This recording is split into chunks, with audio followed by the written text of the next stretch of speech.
You are now listening to the Winner's Circle podcast, presented by Desert Diamond Sports. Hosted by Kade Cameron, Jenna, and Mr. Outlaw. Welcome back to the Winner's Circle podcast here at the Winner's Bar at the West Valley location of Desert Diamond Casino. Kade Cameron, Larry Outlaw, Mr. Outlaw. We don't have Jenna in today. She's out doing her own stuff. But of course, as always, the Winner's Circle podcast is presented by Desert Diamond Sports. First-time users will receive a 100% deposit match of up to $250 in free bets instantly. Download the Desert Diamond Sports app today, make an account, and the first deposit is matched up to $250 in free bets. Start your season with the win. But remember, friends, bet with your head and not above it. Play within your limits, must be 21 or older. If you or someone you know has a gambling problem, call the Problem Gambling Helpline at 1-800-NEXT-STEP. That is at 1-800-NEXT-STEP, or text NEXT STEP to 53342. Again, another packed weekend, a packed week of sports. I just got to ask, how you doing, Mr. Outlaw? How's the week been treating you? I'm good. I got a fresh haircut, looking good, feeling good. Happy to be here today, Kate. Me and you both, not the haircut part, but just happy to be here. Like I said, a packed show, especially with the month of November being here in the Glendale area. We got a big tournament coming up with college basketball. A lot of good college basketball conversation to start off with. I mean, we have some marquee matchups coming up this week. If you saw it, James Madison beat Michigan State in East Lansing, which is a massive upset there. But massive upset. We're looking to try bringing some of those big-time games, big-time energy to the Valley at Desert Diamond Arena with the Arizona tip-off. Larry, from what you've seen so far, what's the big – I mean, there's a lot of things to talk about here with this tournament, but what are some of those big things that you want to discuss here today? Start off with the tournament. I like DePaul. DePaul is a hometown school. I'm from Chicago. DePaul is just a few miles from, where I was born and raised. They have a player on their team I'm excited to watch. His name is Jeremy. He's actually from Chicago. He's a transfer from Wyoming. DePaul played their first game already. They played Fort Wayne, which they'll see in the tournament. They lost, but Jeremy, he put up 13 points, 8 rebounds, pretty solid.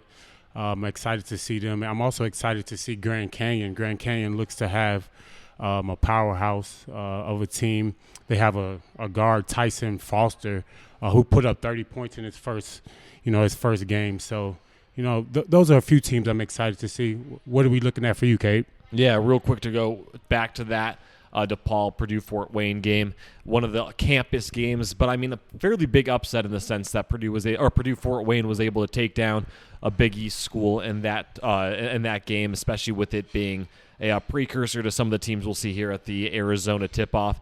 I mean, you've said it right there. GCU being just down the street, they're going to be a fantastic team to watch this in this tournament, especially because they're the only team that's coming off a postseason or a NCAA tournament berth. So they're going to be fantastic. Again, one of their players dropping 30 points in their first game of the season. But, of course, I mean, there's some other teams in there, too, that have been sneaky good over the past few seasons. I mean, you look at San Francisco. I remember last year Arizona State went to San Francisco. Right after Arizona State had a very good start to their season under Bobby Hurley, went to San Francisco first week of being ranked, and they get blown out by the Dons there. Of course, you got a team like South Carolina who's making their first trip to Glendale since that 2017 NCAA tournament Final Four berth. We already talked a little bit about DePaul, but that's just the Cactus division too. So I mean, we got those teams playing each other in that division. But then you look at the Desert division. Purdue-Fort Wayne, again, showing they're looking like a very strong contender in this tournament over their win of DePaul. You got South Dakota, Virginia Military Institute, and of course, another big hometown team in the NAU Lumberjacks, which NAU Lumberjacks team that was so close to making the tournament last year if it wasn't for their, in almost a Cinderella run in their own conference tournament, but they end up falling short there. Did they make the championship in that tournament? They made the championship game in that play? conference. I want to say it was Eastern Washington. Let me do a quick check there. But they put together again. They kind of came out of nowhere, but they were very, very close. They definitely came out of nowhere because they weren't doing so well throughout the season. Exactly. They were sure. very, very close to putting together a little almost Cinderella run in their own postseason tournament, or I guess in their own a conference tournament last year. So riding a lot of momentum going into this tournament, especially with it being so early in the season. And of course, we're also talking about the fact that it's being played just down the street at Desert Diamond Arena too.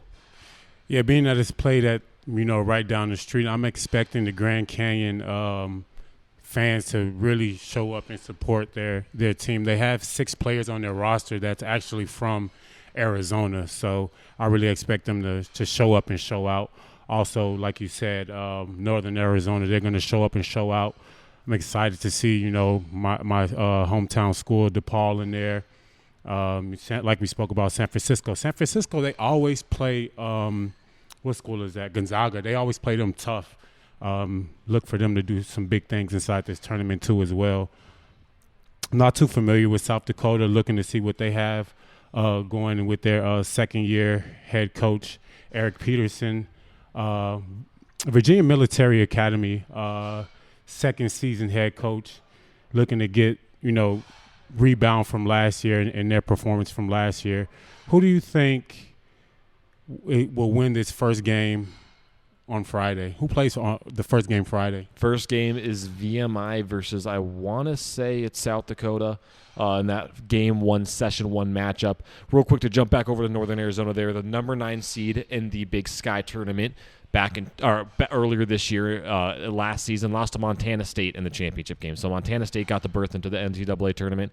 But hopping back into this tournament right here, VMI, Virginia Military Institute versus, I just said it, South Dakota. I don't know. Those Virginia teams, we saw it with VCU a few years back. Virginia's obviously a strong team. It might be a little bit of a biased take, but I like VMI in this first matchup here. Okay, I'm just gonna go with you on that one. I'm not too familiar with either of the teams, so I'm gonna go with you on that one.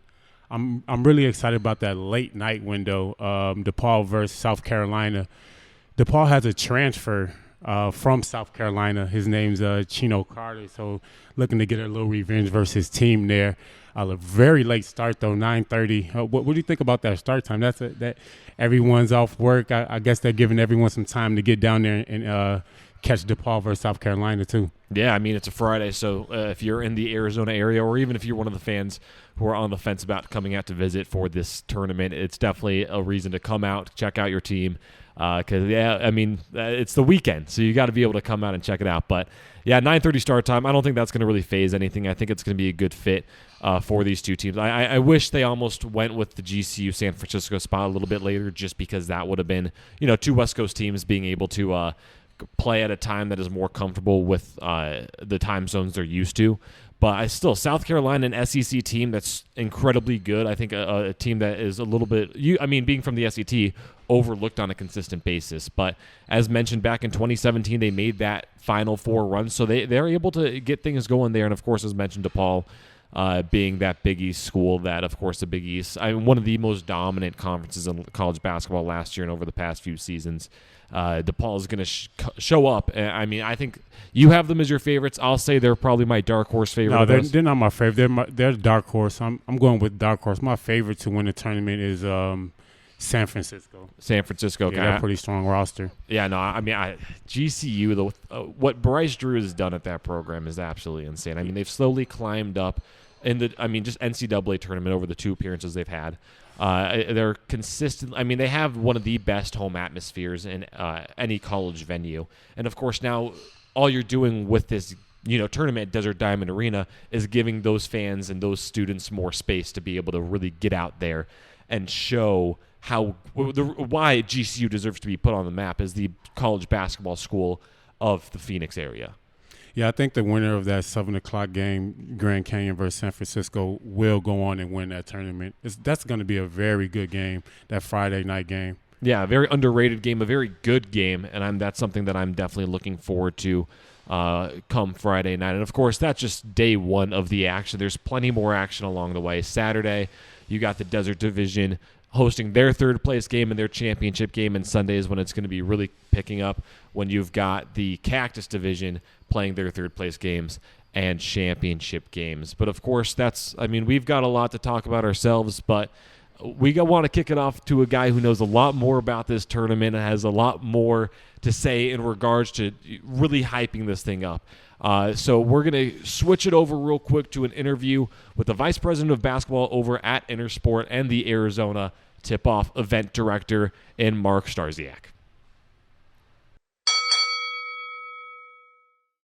All right, we are now joined by Mark Starziak of Intersport. He is the Vice President of Basketball at Intersport and the Events Director of the inaugural Arizona Tip-Off. Now, of course, another big thing here, too, is that you are also our very first guest on Winner's Circle. So first off, thank you so much for joining us today.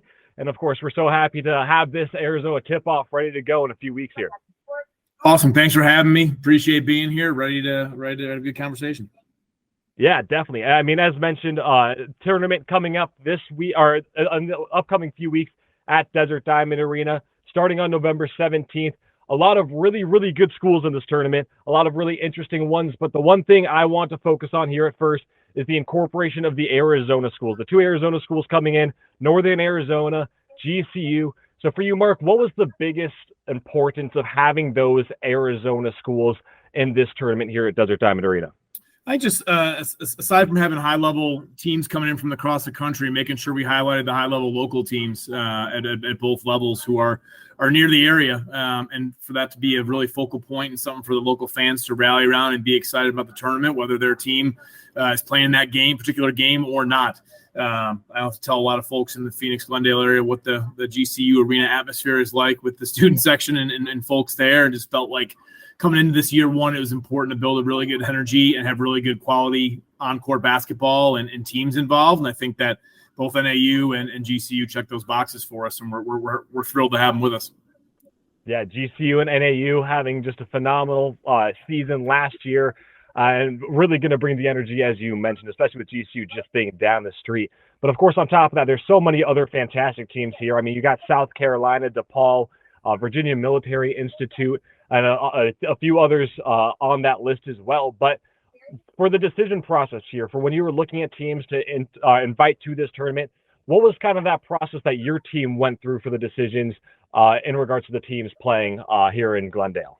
Yeah, so when we go to new areas and build new events like this, I think it's important to look at the demographics of where you are and the geography of where you're at. I think Phoenix, just being such a big city, has folks from all across the country who would either visit there frequently, live there, have relocated there, or are from other spots. And the chance to get placed, to have those fans see their teams come into town is important to us. As we went across the canvas of the high majors and mid-major schools across the country and who's available, it's kind of selectively targeted folks that would be from areas that would make sense for Phoenix. They love recruiting there. Fans are there. They love going there. That's kind of how we look through it. So we try to build these fields every year for events just like this. Yeah, South Carolina, again, kind of picking them out by itself. First time they'll be back since 2017 when they played in the Final Four just a few miles up the road. But real quick, also going just kind of your background. You've had a lot of experience working with college basketball tournaments in the past, even the McDonald's All-American game at the high school level, but also the Maui Invitational, the CBS Sports Classic, the Fort Myers Tip-Off. So from your previous experience, what's going to make this inaugural Arizona Tip-Off unique in its own way compared to maybe some of those other tournaments that you've worked on?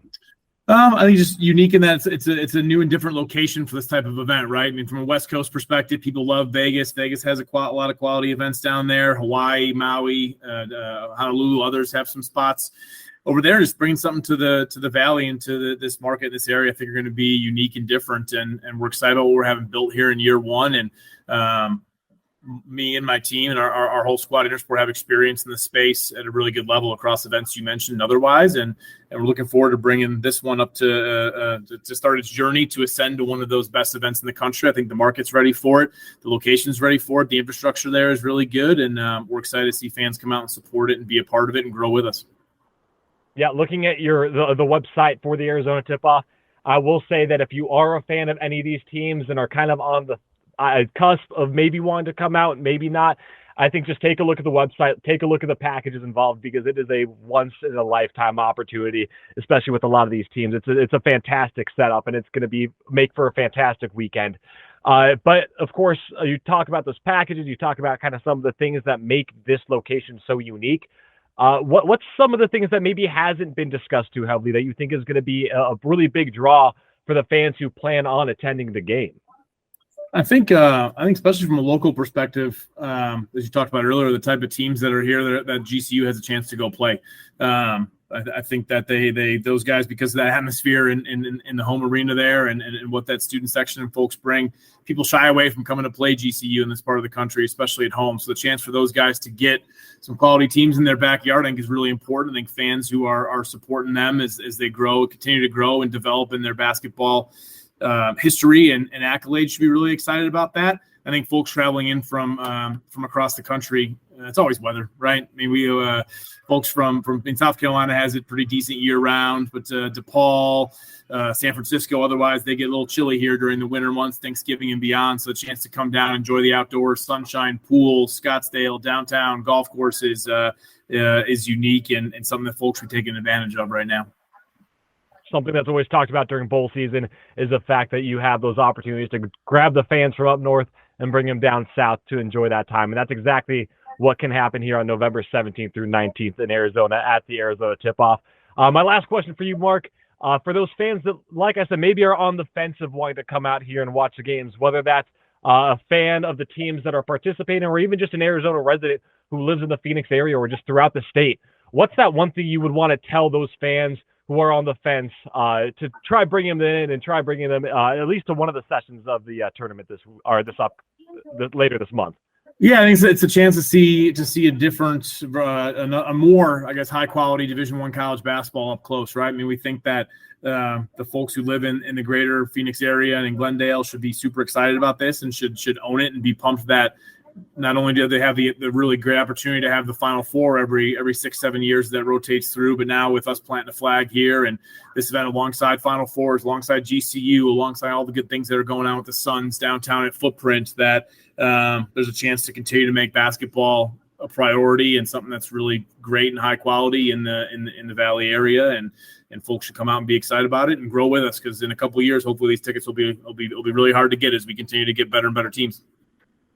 Mark, thank you so much for joining us today. Session 1 begins Friday, November 17th at Desert Diamond Arena with VMI and South Dakota beginning the action at noon. For more information on the tournament and ticket options, visit the Arizona Tip-Off website at www.arizonatipoff.com/tickets. There's no better place to top off the basketball season than in Glendale at Desert Diamond Arena at the Arizona Tip-Off. Thank you, Mark. Thank you. Appreciate you guys having me on. Have a good one. Again, Mark Starziak, the event director of the Arizona Tip-Off, and also, not to mention, the very first interview we've had on this podcast. So we're very, very happy to have him on. Shout him out. Exactly. We're very happy to have him on. Again, a lot of very, very good things coming out of this tournament. And, I mean, it's the inaugural tournament, but a lot of, again, something that we are so excited here to see come back to Glendale over the next few years. And it's going to be a great time. But, of course, I mean, we're Desert Diamond Sports. We got to have a little bit of fun with this as well, which means that the Desert Diamond Sports presents the Winner's Circle Courtside Craze. We got a good one coming here, folks. 2 tickets to watch the Arizona Tip-Off at Desert Diamond Arena, November 17th through 19th, 2023. Of course, that's only a few weekends away. Not too much time to get prepared for this, but a lot of time to get excited about this. Patrons, it's your time. Join us on social media. Follow the steps and secure your entries for an ultimate courtside experience. Make sure you follow us at Winner Circle AZ on Instagram. And if you need any more information, head over to our link tree on Instagram to find that information. This is something you don't want to miss out on. Desert Diamond Sports, where the excitement never ends. Now, switching over from the college ranks of basketball over to a completely different sport, but a sport that had a lot of good storylines coming out this past weekend, the NFL. To say it simply, I mean, this was a big week for blowouts in the NFL, especially in the NFC West. Oh, yeah, it was definitely a big week for blowouts. One of the biggest blowouts I saw was the Ravens versus the Seahawks. That was a crazy game. You predict the Ravens will win that game. I didn't think they were going to win in that type of fashion. I thought the Seattle Seahawks, with that offense, those offensive players they have will put up more points than that. But the Ravens, they're really here. They're showing that the Ravens are the defensive old. They're playing that good defense. Lamar Jackson is playing like an MVP. Odell Beckham's back dancing in the end zone, having fun. I like that team, Kade. I really do. Yeah, I do want to say this here. I mean, as mentioned, I went into with the stat last week. Lamar Jackson 17-1 against NFC teams. He's now 18-1 against NFC teams. I think it's safe to start having the conversation here about the Baltimore Ravens being one of the top teams in the AFC right now. I mean, they're 7-2. I think there's been questions going into this regular season with the injuries that they've had to deal with, but they are now in a position where they are playing some of the best football I think a lot of Ravens fans have seen in a long time. And you look at the AFC, I mean, the biggest obstacle I think this team really has to jump over is the Kansas City Chiefs. The Bengals, they're a fantastic team. The Bills are a fantastic team, but they haven't proven that they've been able to play up to the potential that they were expected to go into this season with. And I think that paves a perfect path for the Ravens to sneak in as a 2 seed and find themselves back in the Super Bowl when February comes around. I can even go as far as saying they'll win a division. Like I said, Lamar Jackson's playing MVP level football. He's already won an MVP. The MVP odds on the Desert Diamond Sportsbook app right now for Lamar Jackson is plus 400. I think that is great value.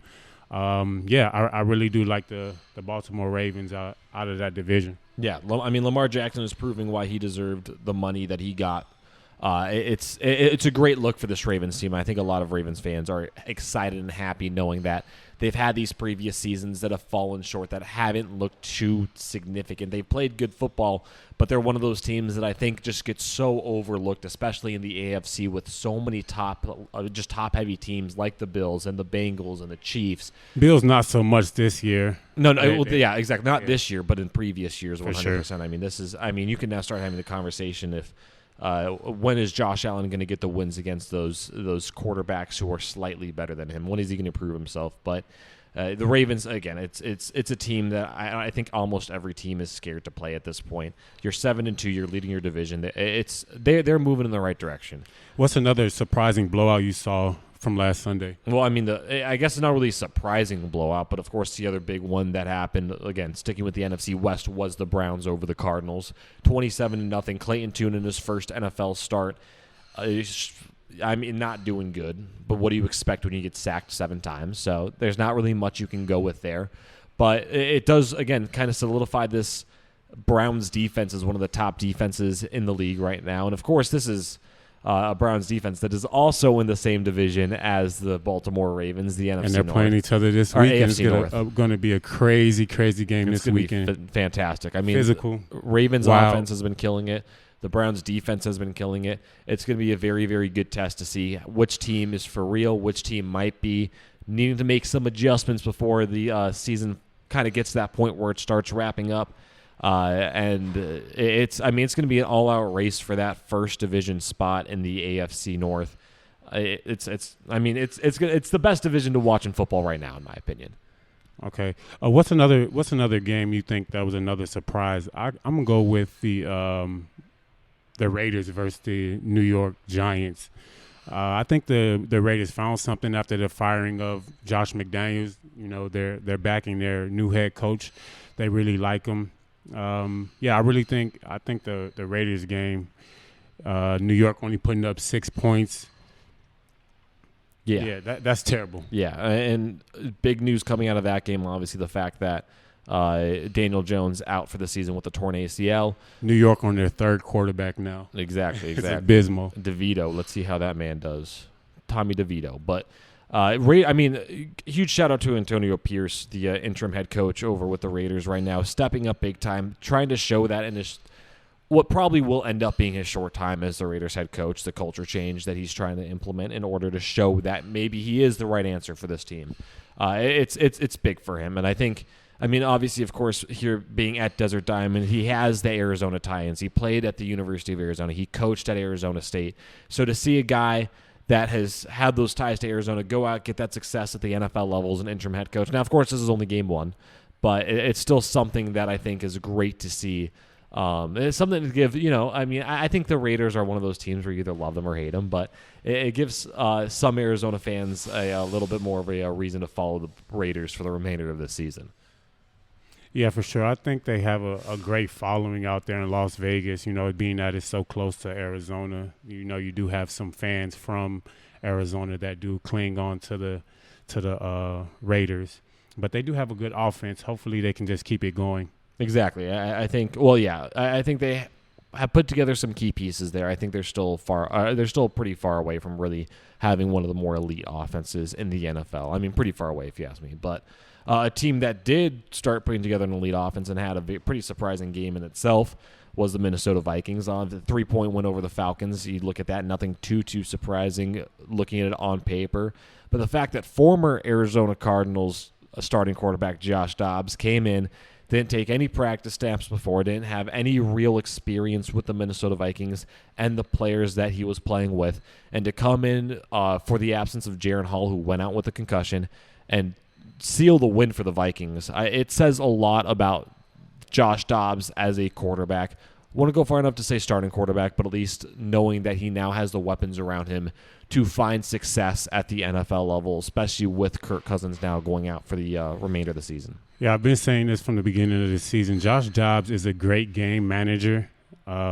He just knows how to just manage a football game, especially with a great offensive like the Minnesota Vikings. He did get sacked in the end zone for a safety, but other than that, I think he played really good that game. Yeah, he played phenomenal. I bet he's still in that position where he doesn't even know some of the names on the team yet, just because he's so new. But he was playing good enough to get the Vikings a win that week. Vikings, surprisingly, in a 7th seed for the NFC. But we'll have to see how it goes for the remainder of the season. We are coming down to that end of the season. We're over halfway. But even though we are over halfway, there's a lot of exciting things to talk about, at least here in Arizona. We don't know exactly how it'll all go. But big thing happening, Kyler Murray looking like he'll be the starter this week against the Atlanta Falcons. And that could be, I'll say it right now, I think the addition of Kyler Murray is going to be a great, not momentum builder, but at least moral builder. I just don't think Arizona fans should go into this game expecting Kyler Murray to have a phenomenal game and really showing out the way that I think a lot of Arizona fans have expected to have seen him show out in previous seasons. Yeah, I think there's going to be a little rust there, but I do think the morale of the whole team will be up from that, shutout from last week. I definitely think Kyler Murray and that offense puts up, some points, and they don't get shut out definitely by the Atlanta Falcons. But, yeah, asking Kyler Murray to just come out there and just throw 4 or 5 touchdowns is just kind of unrealistic. Yeah, definitely. I think it's one thing that you come back from injury and start playing. It's another thing to actually be your past self coming back from injury and start playing. And this is the difference. I mean, again, like I said, I think it's a big morale booster for the Cardinals. I think just having him out there on the field shows that this team is ready to start moving in a direction where they are focused on winning. But to have him go out there and, again, put up a phenomenal performance, especially against a Falcons defense that honestly is playing much better than – they're the storyline out of Atlanta, other than kind of the odd stuff that's been happening on their offense, whether it's Desmond Ridder going out, Tyler Heineke coming in, Bijan not getting as much touches. Yeah, they're saying Bijan is going to rev it up this week and get some more touches. I'm looking forward to seeing Bijan. He's a nice running back. I really like him. Yeah, Bijan coming back to his home state. You'd expect him to kind of come out here and put up some big numbers, hopefully. He's from Arizona? Yeah. Okay, yeah, cool. From Tucson. Shoot, okay. Quick story about Bijan. I remember back in high school, he was a grade below me, but the high school I went to was in the same division as his high school. So it was, I remember, coming back from fall break on my senior year and taking the time to go to that football game because they got like I said, they had Bijan in. So it's like you're watching a a future NFL player right there at the high school level, which is pretty sick. And then they also have a guy on that team named Lathan Ransom, who is currently one of the defensive backs over at Ohio State. So a lot of talent coming out of that high school. South Point Catholic down in Tucson. A lot of great talent, but of course, being just down, 100 miles down or up north from that, from his former high school. He's going to want to be able to ball out in front of his, obviously in front of his family, in front of his friends. A lot of people who made that connection in Tucson and just Arizona in general so special for him. So, yeah, I hope he balls out. I mean, Arthur Smith better know that he's an Arizona native and that he's going to be going out there and playing like he's on fire that day. Yeah, for sure. The line is really tight. Actually, the Arizona Cardinals are underdogs at home, so to take the home dogs would be probably a good spot. I'm looking to be in. What are you looking at in that game? What else are you looking at in that game? Anything exciting? I mean, other than Kyler Murray being back and obviously Bijan Robinson coming back to Arizona to play here, nothing too insane to me. I think all eyes are going to be on Kyler. You look at that offensive line and the fact that he gave up 7 sacks last week, that's a very, very scary place to put Kyler Murray in. Coming off an ACL injury, you don't want him getting touched in the backfield. So it's going to be a very conservative game for this Cardinals team. I think DeMarcado is going to be getting a lot of touches. It's going to be a lot of short passing. That's my guess. Yeah, shout out Rondale Moore. I think he's going to get a lot of touches in this game too as well. Yeah, on like jet sweeps and whatnot. I don't know. It's such a risky game to play. Like, don't get me wrong. I think the Cardinals need to do something with putting Kyler Murray back in. They need to show that they do have that trust as of now in him as a quarterback for the franchise. But at the same time, you also have to understand that there's a risk putting him back there, being straight off an ACL injury, and knowing that in the previous week a rookie quarterback went in and got sacked 7 times against one of the best defenses in the league. And, of course, the Falcons, another good defense. Not as good as the Browns, but still another good defense. You know, Kyler Murray, his nickname is Mighty Mouse. He does like to run around. How much you did mention that they're going to be conservative.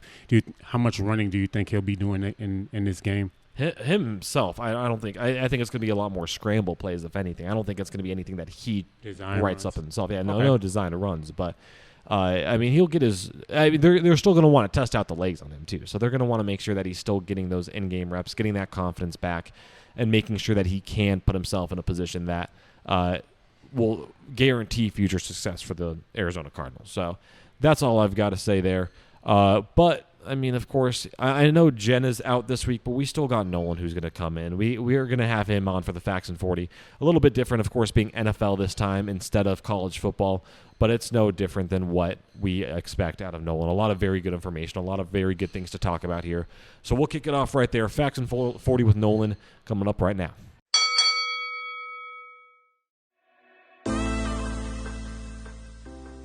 All right, we are joined by Nolan Dalla for the Facts and 40. This time a little different. We usually do the college football side of the Facts and 40. This time we're doing the NFL. A lot of really key games in Week 10 of the NFL season. First off, Nolan, I do got to say, it's insane to think about how in 2 weeks from now, we're going to be watching football on Thursday of Thanksgiving. We're already there. It's coming down to the end of the season. That week starting in double digits, that's a little scary. But as always, we got some great games this weekend as well. Yeah, you know, it's funny, Kate. I feel like the season just kicked off, and here we are talking about after Week 9. That means half the NFL season is already finished. And we can already see, as you say, Thanksgiving and maybe, you know, the end of the season and the playoffs. So, boy, time flies when you're having fun. Oh, yeah, definitely. I think even then, too, they've got some Christmas games in there as well. So that'll make, 3 Christmas games, 3 Thanksgiving games, a lot of the big holiday games coming up. But, of course, again, Week 10 this week, a lot of really good action. Nolan, for the NFL edition of Facts and 40, are you ready? I'm ready. All right, let me get my timer set up. We're going to count you down in 3, 2, 1, go. This week we're going to talk about basic strategy teasers. This is named for Stanford Wong teasers. Really, that's the name, Wong teasers. What am I talking about? Well, we're talking about taking 2 NFL teams against the spread and adding 6 points, 6-point teasers, and adding that to their point spread. Now, the key is that both legs of the teaser must win. Here's the key in how you can beat teasers. You want to tease numbers over the key numbers in NFL betting. What are those in the NFL? 3, 4, 6, and 7. There's 2 games this week where the Wong teaser, the basic strategy teaser, qualifies. Buffalo minus 7.5 hosting Denver. Tease that down to -1.5 and take the Bills, and combine that with the other play, which is the Las Vegas Raiders. Why are they getting points against the awful New York Jets? Take the Raiders +2, tease that up to +8, and cash your ticket on the basic strategy teaser. All right, over 40 seconds there, but I'll give it to you. Still a lot of really good information. I'd even make the argument that all that information to get it off right probably wouldn't have been able to get it in 40 seconds, but it's still very valuable information for the better this week. 2 games that you mentioned, obviously the Raiders playing the Jets this week. You want to tease that game, and you said the Bills as well. Let me find it real quick. The Bills playing the Broncos. So looking at the games this week, why did you pick those 2 in particular? I mean, Sunday night, and then on top of that, Monday night as well. Well, first of all, I went into overtime. You're right, I went long. But sometimes to cash a ticket, Kade, you got to play in overtime. So I did that. So guilty as charged. But keep in mind that NFL betting is a game largely of mathematics. And basic strategy teasers take advantage of, again, the key increments of scoring in the NFL, which are field goals and touchdowns. So you're taking advantage of the 3, the 4, the 6, and the 7. And this is mathematically just across the board about a 76%. In other words, if you just bet every single situation in this, going back 20 years, you're winning about 76% of the time. Again, the key is you got to win both legs of the teaser. So in the case of the Bills, rebounding after some losses, they're hosting Denver at home. I think we can count on the Bills to rise to the occasion. The other play is the Raiders. I just don't know, not so much the Raiders, but how can you have the Jets laying points after what we've seen from this awful offense? So I think that both of these teams are primed to win outright and cover the teaser number. Yeah, I mean, you look back at last week with the Raiders especially, beating the Giants in commanding fashion, but not only that, doing it under interim head coach and Antonio Pierce. So a lot of interesting culture changes that Antonio Pierce is looking to bring into that Raiders facility in the short time he seems to be the head coach. And it could make for a very, very interesting Sunday night football game against the Jets, as you mentioned, and of course with the Bills and Broncos on Monday Night Football. Nolan, as always, we thank you so much for joining us today. And any last things before we kind of really get into the in-depth version of this NFL season? Just to say this is going to be a great second half of the season. I'm glad that people are listening. Hopefully they're getting in on the action. And, hopefully we'll dig a little deeper next week, and we'll try to find some more, winning angles. Definitely. All right, Nolan, thank you so much. We'll have you on next week. Thank you.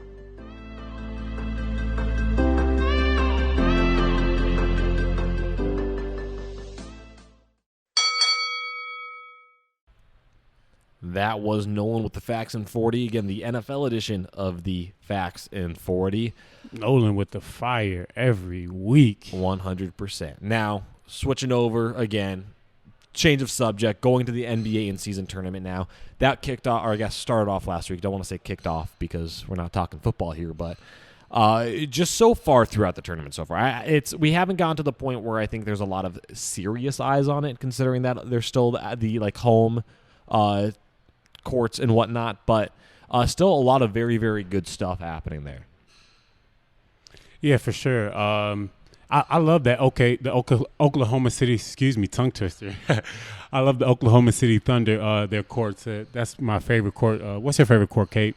I don't even know. I don't like the courts at all. I like here's what a lot of people don't. They say it gives them kind of a dizzy look. It just depends. Like there's some that were able to pull it off and do decent, but I think in general, I don't like the courts at all. Like I think it's an interesting concept. They want to get creative with it, but it doesn't look good. Now I will say I think one thing that I hope this leads into in the future is that this does lead to, back in the early 2000s when we had the NBA finals with the massive Larry O'Brien trophy at the very end, or in the middle of the court. I hope it brings that back, or at least some introduction to having the Larry O'Brien trophy back on the court for the NBA finals, because that's what you see with these courts. You have the very odd colors, and then of course the in-season tournament trophy on each side in the paint in each in the paint for each court. So I like that aspect of it. But when you're talking just overall color, it is atrocious. It is a terrible, terrible look. Like for example, OKC. You like OKC's. It's a blue with just a darker shade of blue as a stripe down the middle. Like that doesn't it just doesn't do it for me. Like you look at New Orleans. I think theirs is a dark blue court with a neon green stripe down the middle. That looks terrible. Like it's just I like the Bulls court. You got that red going, see red in Chicago, that's a little baby. Better. Yeah, that's a little better. I'll give you that one. But in general, I think they're gonna have to switch that up next year. Just tone it down a little more. Like bring a little more color, a little more pop in there, but just tone it down a little more. It would be. I mean, obviously going and seeing that in person, I think would be kind of cool. But that's about it. But like I said, there's not. In a sense, too much to talk about because as of now we're looking at it, they just look like regular in-season games. But there are going to be much bigger implications down the road, especially when you start to see the tournament being taken from their home courts to Las Vegas. And I think that's going to I think that's going to be a lot of fun once that happens. I think it has a lot of really, really good implications for the NBA down the line. Yeah, quick question about the tournament, Kate. I know it's a play in the seedings. So after the seedings, the games in Vegas, will they be counted for the regular season record? How does that work? Yeah, I think. Oh, you know what? So I know the regular seeding games are counted towards the regular season record, but what are those playoff games in Vegas counted for? Are they going towards, or let's say the championship game too? Are they going towards the regular season winners? Regular season record. I want to say it's weird because I want to say that yes they do, but at the same time I don't think they do exactly. Then they'll be out of that 82 game round. Then yeah, exactly. It'd be a little bit too much, which is also kind of strange then because then you're also playing it as just a scrimmage, but at the same time you almost want to have that as a regular season game because it boosts your portfolio by the time the postseason comes around. So yeah, I mean 8 teams going to the knockout round. Let's see. Okay, yeah, but I doubt it, though. Yeah, I'm trying to find this real quick. Okay, so all 67 games across both stages of the inter-season tournament will count towards the regular season standings, except the championship. So the championship's the only one that won't. Everything else will. But even then, I just, put the championship as something that matters. Because, of course, at the end of the day, when you're talking about... at the end of the day, you're talking one more game than some of the other teams are going to have. And let's be honest here, I don't think there's a team that's going to be an in-season tournament team that won't end up being a playoff team as well, like a guaranteed playoff spot. So I think you should just count it. I think it's just why not? Just if one team plays one more game and it goes into the schedule, I think until there becomes an issue, I say just roll with it. Okay. How do you feel about in the future having more implications on the tournament? For example, this tournament right now is just for a cash prize. In the future, they're thinking about making the winner of the tournament having a first round bye type thing. Automatic. I'm sorry, not a first round bye, automatic home court advantage, or maybe a first round bye too as well. For the go to somebody playoffs? Yeah. Oh, no, I don't like that. I think if we're doing it gives it more season, implications to play harder. Yeah, but I mean you can do instead that of just winning cash cash consideration too. These are millionaires. Yeah, they're millionaires, but they're still not complaining about getting some extra. Yeah. It still works out for them. I think.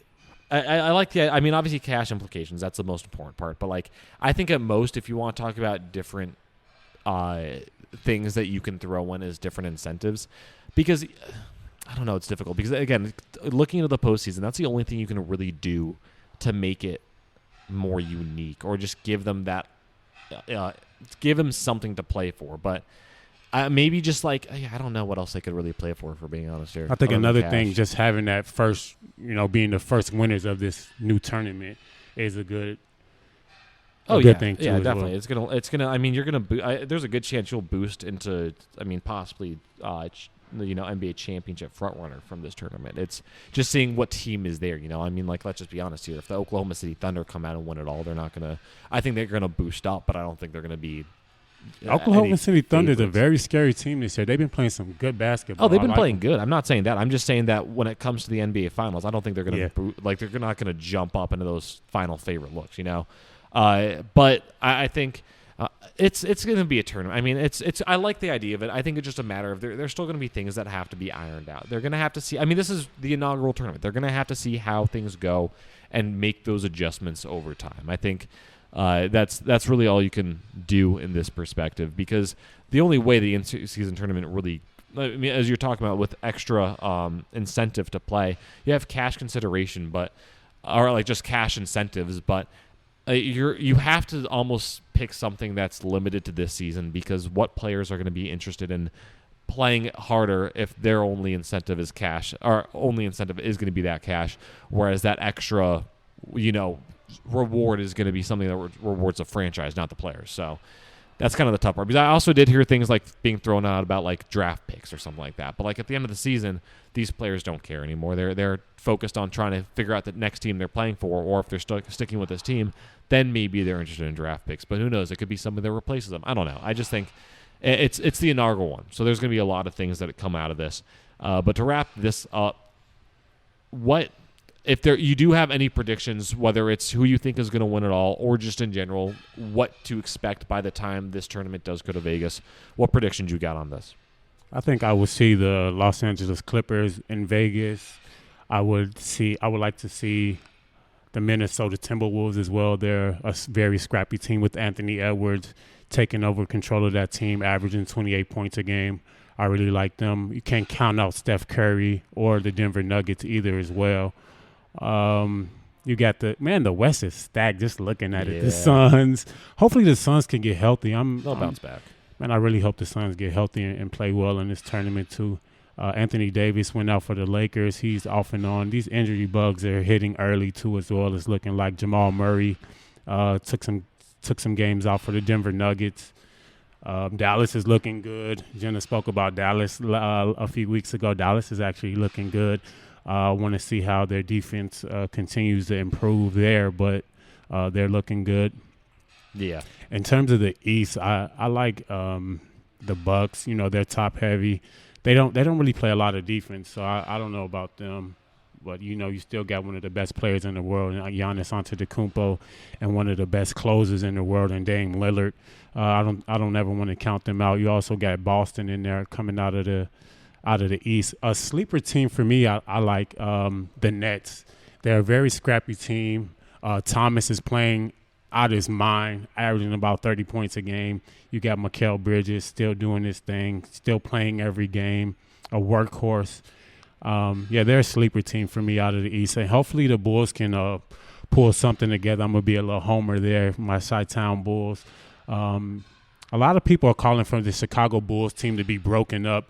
I kind of looked at it that way in the beginning of the first couple games too, but hopefully they can pull something together. Who do you like out of these groups? Yeah, I don't know. I think it's going to be a team that's fun. That's all I'm going to say. I think that's what it comes down to. A team that's fun, a team that's exciting to watch. I think, honestly, I wouldn't be surprised if the Lakers come away and win it all. I think they can be, playing with Vegas, the Lakers, you got to worry about AD's health. Yeah, I don't think, I'll be honest with you, I don't think, because I think cash incentive isn't enough to get them to really, really dive into it.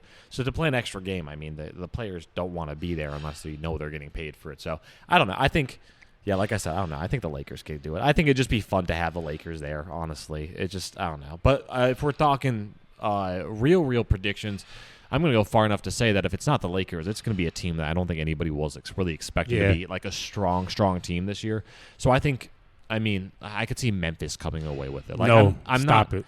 I'm not a huge fan of Memphis, but I could see they them don't have coming John away with Morant. Memphis is not the same team without John Morant and Adams down low. They Yeah, barely definitely. won. I think they won one game so far this year. Yeah, that's what I'm saying, though. There's going to be some random Something like- surprise team that really doesn't make a sense to win it all, but they're going to. I can see a surprise like I said, Minnesota, or a surprise like the Clippers, or a surprise like the Nets, or a surprise like New York. They're a big market team. A surprise like them, but I don't know about Memphis. They really need John Morant back. Yeah, I just one way or another, I think it's going to be a surprise.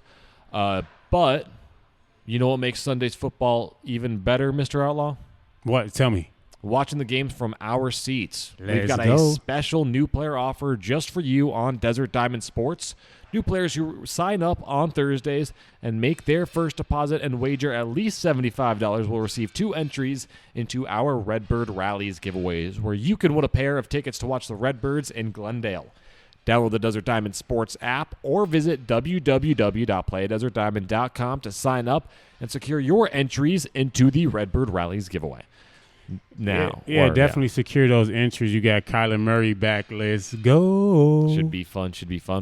Now, obviously, of course, Jen is out, so we can't do Lost in Translation today. I'm going to loop around to something that I completely forgot about earlier. Please, sir, do not skip over my best bets. Yeah, I was going to say, no. We'll throw back to that real quick. Mr. Outlaw's best bets. We're going to throw that here at the end. And before we kind of close it out, Mr. Outlaw, what are you looking at for this week's best bets? Thanks, Kade. My best bets for the week my first bet is going to be in that Dallas Cowboys game versus the New York Giants. I'm going to take the Dallas Cowboys to be winning the first half by more than 10 points. So that's the Dallas Cowboys minus 9.5 at halftime. I don't think the New York Giants score over a field goal in this game. So they're definitely going to be leading by halftime. By how many? I think a couple touchdowns. I think this is going to be a slaughter. The New York Jets on their third quarterback. Dallas Cowboys mad after losing to their division rivals, Eagles. This is another division game. Usually, these division games are close, but I don't think this one is going to be close at all. Another one of my bets I'm going to give out, being that Jen is gone, I'm going to take her spot and give out another good bet. I'm going to take the San Francisco 49ers over team total. The team total is sitting at 23.5 points. I think it's going to go over that. They'll score over, 24 points easy, being that this is off their bye week. Kyle Shanahan is really going to put together a great game plan for his team. I think they score over 23.5 points and get their team back on track. And my final bonus bet is going to be in this Thursday night football game. I'm going to take a player prop that is Dante Foreman, running back from the Chicago Bears. He's been a beast. I really like how he's playing football. I'm going to take him to score at any time touchdown on the Desert Diamond Sportsbook app. It is minus 107, so I really think that's good value. I think he's definitely going to get in the end zone there. Also, I like my Chicago Bears to win the first half and win the game on the Desert Diamond Sportsbook app. It is plus 110. So I think the Chicago Bears are going to have full control over this game. Justin Field is looking like he's coming back for this game. I think the offense will be clicking on all cylinders, similar to how they did in versus Washington on that Thursday night football game. Hint, hint. So let's take let's go with Foreman for anytime touchdown, and let's go with the Chicago Bears to win the first half and win the game too as well. It's a lot there, but, being that Jen is gone, I had to hit the viewers with something special today. What you got, Kade? I'm going to keep it simple, and I'm going to keep it at home. I'm going to go with the Atlanta Falcons. They're I think, going to take over that minus 1.5 point spread. I got them winning, not by a lot, but I think they're going to at least win by a touchdown. So I got that. And to throw into it with Kyler Murray coming back, I'm going to go over 44 points in that game. I think that I don't know. It sounds. Hey, I like the over in that game, Kade. Yeah, I like the Falcons put up 28 points last week against the Vikings. I can see them doing a little better than that, knowing that the Cardinals defense hasn't been that great. And then on top of that, just knowing that Kyler Murray's coming back, I think that's going to spark the offense for the Cardinals a little more. So I'm going with that. Real quick to wrap it up, since we didn't have the chance to talk college football, I did want to throw that in there. Again, another list of rankings for the college football playoff dropped Tuesday. No changes realistically out of 1 through 8. But if you look towards the end of that college football playoff rankings, a very, very big surprise. Again, I'm going to continue to smell that Tucson air. The Arizona Wildcats are ranked 21st in the college football playoff rankings. The first time Arizona has been ranked in the college football playoff rankings since 2014. And it shows how much of a program change has come into this just come in with the addition of Jed Fish as head coach. Yeah, I really like that team. Kay, you were down there in Tucson this weekend. You got to storm the field after that big victory. Yeah, I definitely like Arizona. I think it's safe to say they're one of the hottest teams in college football right now. They have 3 consecutive top 25 wins. First time in program history they've ever done that. And that comes in a stretch where they played 5 top 25 teams. I mean, a close loss to USC, a close loss at home to Washington, and then absolutely dominating Washington State. A close game against Oregon State, but Oregon State continues to show that they are one of the top teams in the Pac-12. And then, of course, UCLA coming into Tucson. And, I mean, they went through a few different quarterbacks, but I will say that Arizona came in and embarrassed a defense that I think was – I mean, that team was based off that defense. And UCLA gave up 27 to Arizona. Couldn't do anything on the offensive side. Arizona is looking incredibly strong, and it's going to set up for a very, very good game this week against Colorado. Yeah, they're going into Boulder. Coach Prime may have something, and his boy Sanders may have something to say about that, but it's a 10.5-point spread, so Arizona heavily favored in this game on the road. Yeah, I think I don't know. It's going to be a close one. That top 25 ranking, I feel like could get into their heads. I don't think it will, just knowing this Jetfish team. I mean, they're very eccentric. They're very excited. They're very open to just that good energy. So I don't think this is going to bring any different energy. But of course, Colorado, I mean, they haven't won a marquee game since week 1, against TCU, and even then TCU isn't looking phenomenal this year. TCU, they're getting back on track. I like TCU. They're getting back on track. And again, they're getting back on track, but of course, when you're talking about a team that went to the national championship last year to a team that's on the verge of being bowl eligible in week 11, there's still a lot of things that I think are a lot of questions around that Colorado team than what we're expecting. So I don't know. I think Arizona can go in. They can win that game. Don't know by how much, but they do have success in Boulder at Folsom Field. And that would set up an Arizona game. I mean, that set up a very, very good game at home against Utah just before their Territorial Cup matchup against ASU that week of Thanksgiving. Don't be surprised if this team finishes 9-3. It's bold take with Utah coming into Tucson, but with Utah not having the offense led by Cam Rising that I think a lot of people were expecting going into the season, and a lot of doubters on that Utah team, it's that defense that has carried them over the past few seasons and continues to carry them. But with Arizona having an electric offense this year with no Fafita at quarterback, and the defense really showing out, it could be another upset win for the Wildcats in Tucson. Yeah, for sure. Another game I'm looking at is the USC and Oregon game. I really expect this to be a high-scoring game. The total's sitting at 73 points. We get to see Bo Nix and that high-powered offense take on Caleb Williams. That USC defense is trash, but I love that USC. I love Caleb Williams, to be honest. He's a generational talent to me. Yeah, definitely. I think he's had some bad games, but there's a lot more to it than just him having bad games. It's the team itself. So, yeah, 28 touchdowns, 4 interceptions. Bo Nix, 25 touchdowns, 2 interceptions. This is going to be a heck of a game. It's a game Oregon needs to win to keep their college football playoff hopes alive. I mean, with one loss already to a Washington team that's still undefeated, I mean, we're getting to that point where it could be cannibalism in the Pac-12 once again, coming down to the end of the season. But Mr. Outlaw, you got any final remarks before we wrap up the show? Yeah, one more final remark. I have a question for you, actually, Kate. Do you think Georgia is on upset alert playing Ole Miss this weekend? Yes. Georgia is still a phenomenal team.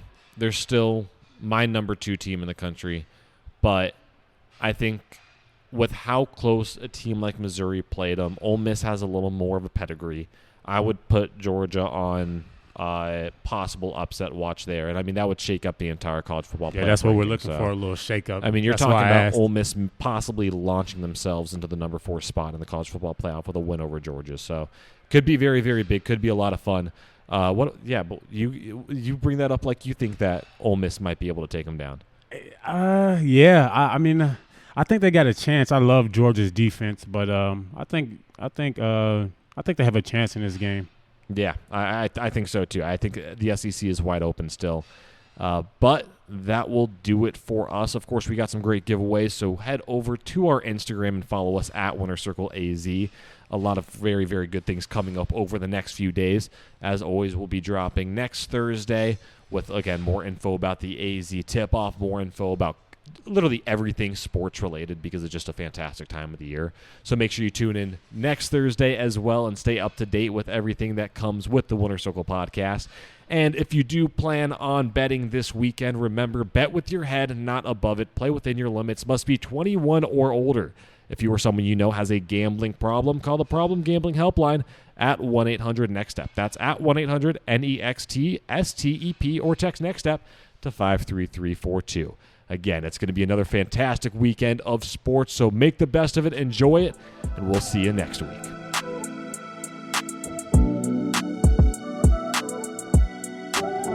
The Winner Circle podcast is brought to you by Desert Diamond Sports, Arizona's only locally owned sportsbook. Bet local, win local.